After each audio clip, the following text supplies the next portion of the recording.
Tout de Djemeldine Benchenouf. Salam alaikum, Azulfillaoun, bonsoir. Je crois que lorsqu'on cherche à se forger une opinion sur une nation en particulier, de tenter d'évaluer son importance au sein de la civilisation humaine, de la sonder, de l'embrasser dans son être profond pour s'emplir de ses vibrations profondes, alors nous ne devons surtout pas nous limiter à le faire à travers ces voix les plus sublimes, les plus belles, les plus honorables, celles qui ont hissé sa renommée au pinacle de la pensée universelle, qui ont honoré sa présence au cénacle de la dignité humaine à travers l'histoire. Si nous nous bornons à ne regarder cette nation, cette société, cette communauté, que depuis le seul prisme de l'excellence, ce serait comme si nous avions occulté ce qui se cache derrière ces belles vitrines, tout ce qui y grouille dans les profondeurs, dans les placards, dans l'indicible, dans tout ce qui y est honteux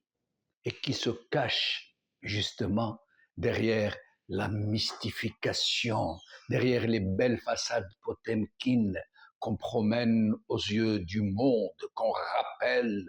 et derrière lesquelles on dissimule l'inavouable réalité de la situation. Il en est de même de cette interface mondiale d'expression qu'on appelle les réseaux sociaux, cette agora révolutionnaire, tout autant qu'elle est truffée de pièges mortels. Parce que ceux qui contrôlent l'ordre mondial ne peuvent pas offrir ainsi à l'humanité un tel espace d'expression, aussi libre qu'ils tentent de le paraître, totalement exclu. C'est un domaine dont nous ignorons encore presque tout ce qui s'y cache de décisif et d'inimaginable pour la suite des événements qui ne sera certainement pas dans l'intérêt de l'humanité. Il ne faut pas en douter. Le mode de censure, très élaboré, conçu par une armée de chercheurs en communication parmi les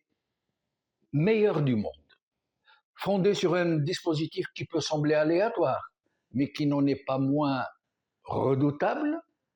laisse imaginer déjà que le poisson est dans la nasse et que ce sera bientôt le tour de toute la faune qui s'est aventurée dans ces eaux profondes. Mais ce que je voulais surtout dire est que pour nous faire une juste idée sur les communautés nationales qui fréquentent ces réseaux, tout particulièrement le Facebook, il ne faut surtout pas les envisager depuis leurs voies les plus intègres, les plus engagées, les plus utiles, les plus honnêtes.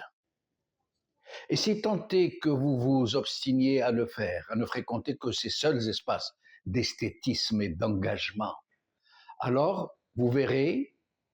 que vous ferez partie d'une infime, très infime minorité, puisque plus ces voix sont belles et moins elles sont écoutées, moins leurs espaces sont fréquentés. J'exclus cependant certains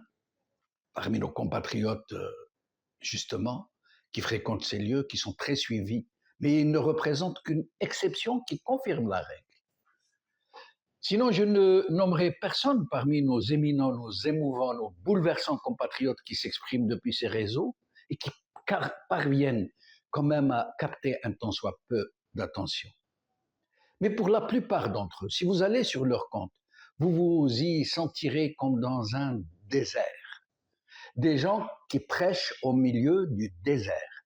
de sublimes publications, de très haute teneur, un travail d'orfèvre où les mots sont pesés au trébuchet de la justesse, mais qui ne sont suivis que par très peu de gens. Dans une partie importante, je présume, de gens payés pour le faire, pour fliquer ces impudents qui osent dire et qui osent nommer les choses. On m'a même rapporté que si les officines qui suivent ces grands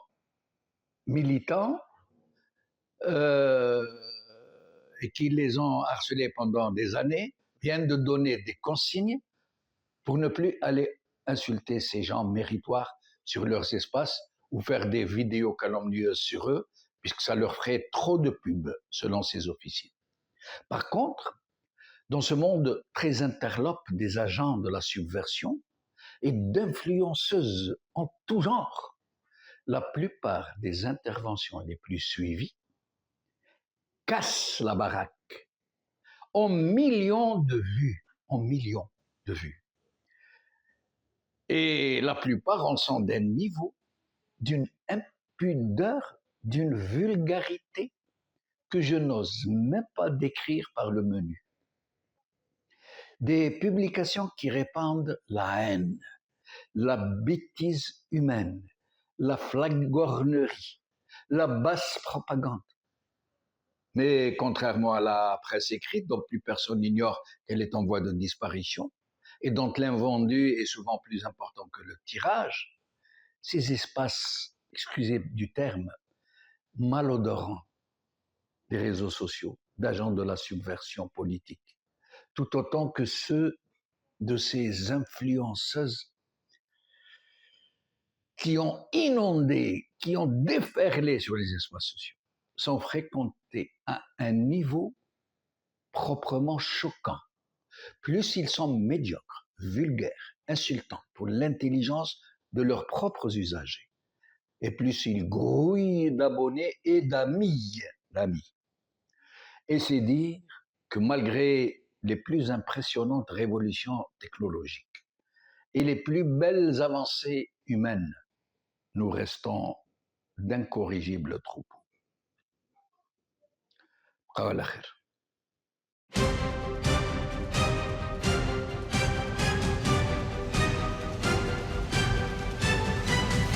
L'édito de Djemeldine Benchenouf.